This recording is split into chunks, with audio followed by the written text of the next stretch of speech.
Bulletin کا آغاز اس سوال کے ساتھ کہ کیا عمران خان کی احتجاجی تحریک ختم ہو گئی ہے؟ عوام کو لارا لگا کر دیر جلسے میں نئے لائحہ عمل کا کوئی اعلان نہیں کیا، ایک بار پھر اداروں کو تنقید کا نشانہ بھی بنایا اور کہا کہ نیوٹرلز کا کام تو ملک کا دفاع کرنا ہے، نیوٹرل رہنے والوں نے سازش کو کیوں نہیں روکا؟ کیا سازش روکنا ان کی ذمہ داری نہیں تھی؟ چیئرمین تحریک انصاف نے بڑھتی مہنگائی پر وزیراعظم شہباز شریف کو بھی نشانے پر رکھ لیا۔ شہباز شریف سے پوچھتا ہوں کہ اگر آپ سے حکومت نہیں ہو رہی تو سازش کیوں کی؟ عمران خان بوٹ پالش کر کے اقتدار میں تو آ گئے، اب ذمہ داری اٹھاؤ، یہ کہنا تھا عمران خان کا۔ کہا کہ یہاں وہاں نہ بھاگو، حالات ٹھیک کر کے دکھاؤ۔ معاشی مشکلات کا نکلنے کا واحد حل الیکشن کو قرار دے دیا عمران خان کی جانب سے۔ عمران خان کی احتجاجی تحریک ختم ہوگی، بڑا سوال اٹھ گیا ہے، عوام کو لارا لگا کر دیر جلسے میں نئے لائحہ عمل کا کوئی اعلان نہیں کیا گیا۔ جو ہماری معیشت ہے ملک کو خطرہ ہے، صرف فوج ملک کو نہیں حفاظت کر سکتی جب تک آپ کی معیشت بھی مضبوط نہ ہو۔ ہم سوال پوچھتے ہیں اپنے نیوٹرل سے کہ آپ کا کام صرف ملک کی دفاع کرنا ہے۔ جب نیشنل سیکیورٹی کاؤنسل نے یہ کہہ دیا بیرونی مداخلت ہوئی ہے، کیا ان کا کام نہیں تھا کہ اس مداخلت کے خلاف پوری کوشش کرتے، روکتے، بجائے نیوٹرل رہنے کے؟ کیونکہ آج نقصان تو پاکستان کو ہو رہا ہے۔ یہ سازش کے تحت جو حکومت آئی ہے اس نے ہمارے ملک کا مستقبل اندھیرے میں کر دیا۔ امریکی سازش، اسرائیلی اور ہندوستان، ان تینوں نے مل کے سازش کی۔ بوٹ پالش کرنے والا چیری بلاسم شہباز شریف کو ہمارے پر مسلط کیا، اس کو اس لیے لے کے آئے یہ سارے حکم مانے گا۔ حکومت نہیں ہوتی تھی تو یہ سازش کی کیوں؟ بوٹ پالش کر کے اب اقتدار میں آ گئے ہو تو اب ذمہ داری لو۔ ایک ہی راستہ اس سے نکلنے کا اور وہ ہے صاف اور شفاف الیکشن۔ صدر مملکت ڈاکٹر عارف الوی نے نیب اور الیکشن ترمیمی بل بغیر منظوری کے واپس بھجوا دیے ہیں۔ صدر مملکت نے بل آرٹیکل 75 کی شق 1B کے تحت واپس وزیر اعظم کو بھجوایا اور ہدایت کی کہ پارلیمنٹ اور اس کی کمیٹیاں بلوں پر نظر ثانی اور تفصیلی غور کریں۔ صدر مملکت کا کہنا تھا کہ صدر مملکت کو قانون سازی کی تجاویز پر مطلع ہی نہیں کیا گیا۔ صدر مملکت کی طرف سے توثیق نہ ہونے پر انتخابی نیب قوانین کو اب پارلیمنٹ کے مشترکہ اجلاس سے منظور کرانا پڑے گا۔ اور لوڈ شیڈنگ کا دورانیہ بڑھنے پر وزیر اعظم شہباز شریف کا برہمی کا اظہار۔ 2 گھنٹے سے زیادہ بجلی بندش ناقابل برداشت ہے، یہ کہا گیا شہباز شریف کی جانب سے۔ وزیر اعظم نے وزراء اور حکام کو وضاحتیں جو انہوں نے دی وہ مسترد کر دی۔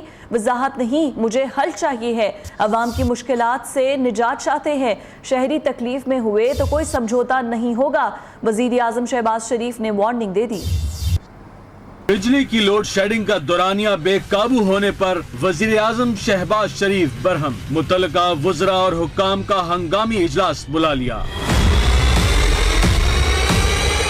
اجلاس میں وزیر اعظم وزراء اور افسران پر برس پڑے، کہا وضاحتیں نہیں چاہیے، کچھ بھی کریں 2 گھنٹے سے زیادہ لوڈ شیڈنگ نہیں ہونی چاہیے، بس عوام کو لوڈ شیڈنگ سے نجات۔ شہباز شریف کا کہنا تھا عوام تکلیف میں ہو اس پر کوئی سمجھوتا نہیں کیا جا سکتا، لوڈ شیڈنگ کے خاتمے کے لیے شارٹ ٹرم اور لانگ ٹرم پلان تیار کیا جائے، لانگ ٹرم اقدامات سستی اور وافر مقدار میں بجلی پیدا کرنے کے منصوبوں پر کام کریں۔ اجلاس میں شاہد خاقان عباسی، مفتاح اسماعیل، مصدق ملک سمیت اہم لیگی رہنما شریک ہوئے۔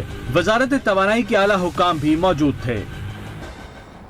ملک بھر میں بجلی کی لوڈ شیڈنگ نے عوام کو بے حال کر دیا ہے۔ بجلی کی غیر اعلانیہ لوڈ شیڈنگ نے معمولات زندگی متاثر کر دیے۔ شہری کہتے ہیں کہ سخت گرمی میں بجلی 1 گھنٹہ آتی ہے اور 2 گھنٹے غائب رہتی ہے۔ دن اپنے آپ کو پنکھا چلتے رہتے ہیں، کام کاج نہیں ہوتا ہے، اسی بجلی کی وجہ سے بہت زیادہ نقصانات۔ ایک تو مہنگائی اتنی بڑھ گئی ہے اور اوپر سے لوڈ شیڈنگ بھی بہت زیادہ ہو رہی ہے۔ بہت لوڈ شیڈنگ ہوتی ہے، اس سے آج کل آپ کو پتہ ہے کہ بچوں کے ایگزام ہو رہے ہیں تو وہ بہت زیادہ افیکٹڈ ہو رہے ہیں۔ لوڈ شیڈنگ کی وجہ سے کاروبار بھی متاثر ہوتے ہیں، 2 گھنٹے لائٹ نہیں آتی، تیل مہنگا پاؤن واسطے بہت مشکل پیش آتی ہے، مہنگائی بہت زیادہ ہے۔ لوڈ شیڈنگ جو ہے نا جی بہت زیادہ ہو رہی ہے تو کاروبار کو بہت اثر پڑتا ہے۔ مزدور طبقہ تو بہت پریشان ہے نا اس وجہ سے، جب لائٹ ہی نہیں ہے تو مل بند ہے تو دیہڑی نہیں لگ رہی تو دیہڑی لگے۔ اور شہباز شریف خاندان کے خلاف منی لانڈرنگ کیس میں FIA کی عدالت نے